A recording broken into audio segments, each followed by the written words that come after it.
উকিল বাবার সাথে দেখা করা জায়েজ আছে কিনা, বাবা বলা যাবে কিনা? উকিল বাবা হলো 2 নম্বর বাবা। আমাদের সমাজে উকিল বাবার প্রথা অনেক বেশি আছে, আপনাদের এলাকায় আছে? এটা হলো 2 নম্বর বাবা, নকল বাবা। নকল, এই নকল বাবা হওয়াও জায়েজ নাই, এই নকল বাবা বানানো জায়েজ নাই। ভাইরা আমার, বিয়ে শাদীতে আমাদের দেশে মনে করা হয় যে একজন উকিল বাবা লাগে, এরকম একটা ধারণা আছে না? নেই?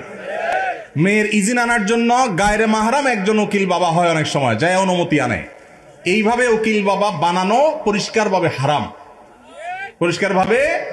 মুরব্বীরা ভালো করে শুনে রাখেন, যারা যারা উকিল বাবা আছেন এই বাবাগিরি ছেড়ে দেন। বাংলাদেশে বাবার কোনো শেষ নাই। খাজা বাবা, উকিল বাবা, ন্যাংটা বাবা, কত বাবা আছে। আল্লাহ তাআলা এই সমস্ত নকল বাবা থেকে আমাদেরকে হেফাজত করুন।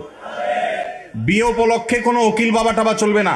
নিজের বাবা বেঁচে থাকলে সেই বাবা তিনি নিজে নিজের সন্তানের বিয়ে দিবেন, ব্যাস। মেয়ের অনুমতি বাবা আনতে যাবেন।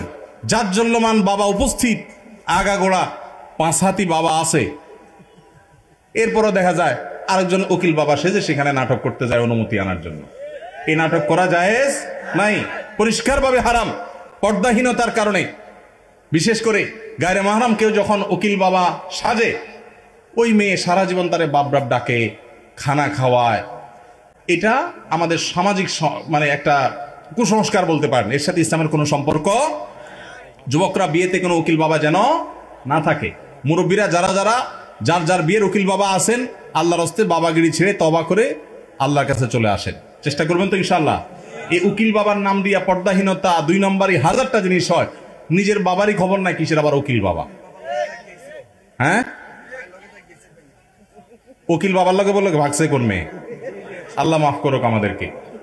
ওই যে বেশরিয়তি কাজ করলে তো একটা না একটা অঘটন ঘটবেই। এই জন্য এই সমস্ত অন্যায় কাজ করা যাবে না।